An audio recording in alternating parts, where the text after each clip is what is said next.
তোমরা কি খুব হিলতলা জুতো পরতে ভালোবাসো? আমার তো শাড়ির সাথে ভীষণ যায় বলে আমি খুব পছন্দ করি। বাট আমার প্রেগনেন্ট পেশেন্টদের জন্য বলছি, প্রেগনেন্সিতে পরে কিন্তু ফুটওয়্যার নিয়ে একটু ভাবার সময় হয়। হ্যাঁ, এখন আর কবে থেকে তোমার এটা নিয়ে ভাবতে হবে? দেখো, আর্লি প্রেগনেন্সিতে খুব একটা প্রবলেম হয় না।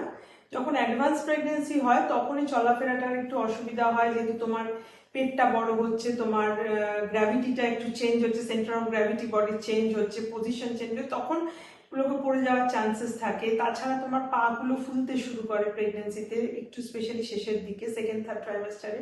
তখন পায়ে একটা মানে খুব সরু হিল পরা খুব মুশকিল হয়, গোড়ালিতে ব্যথা, পায়ে ব্যথা, পা ফোলা, এই সমস্ত সমস্যা থাকে।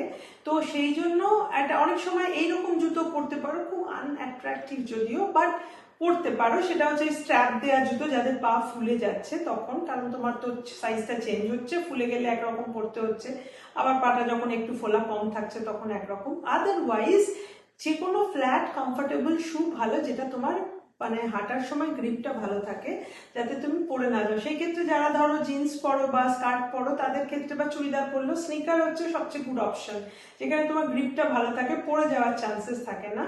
অথবা এনি ফ্ল্যাট জুতো যেটা ভালো, নিচে দেখবে দাগ করা থাকে, একটু পাটা স্লিপ করবে না সহজে, এরকম চটি পরো। ঘরের মধ্যে যদি চটি পরার অভ্যাস থাকে, হাওয়াই চটি যদি ধরো ঘরে স্লিপার পরে আছো, সেইগুলোর একটু নতুন পরবে। পুরানোটা, যেটার পিছনটা একদম প্লেন হয়ে গেছে, সেটা পা পিছলে যাওয়ার চান্সেসটা বাড়ে, সেটা পরো না। যেগুলো গ্রিপটা ভালো আছে এরকম জুতো পরো। আদারওয়াইজ হিল জুতো পরলে প্রেগনেন্সির কোনো ক্ষতি হয় না, তোমারই পায়ে ব্যথা হবে বা তুমি পড়ে যাওয়ার চান্সেস বাড়ে, এবং পড়ে গেলে আননেসেসারি একটা কমপ্লিকেশনস হয়।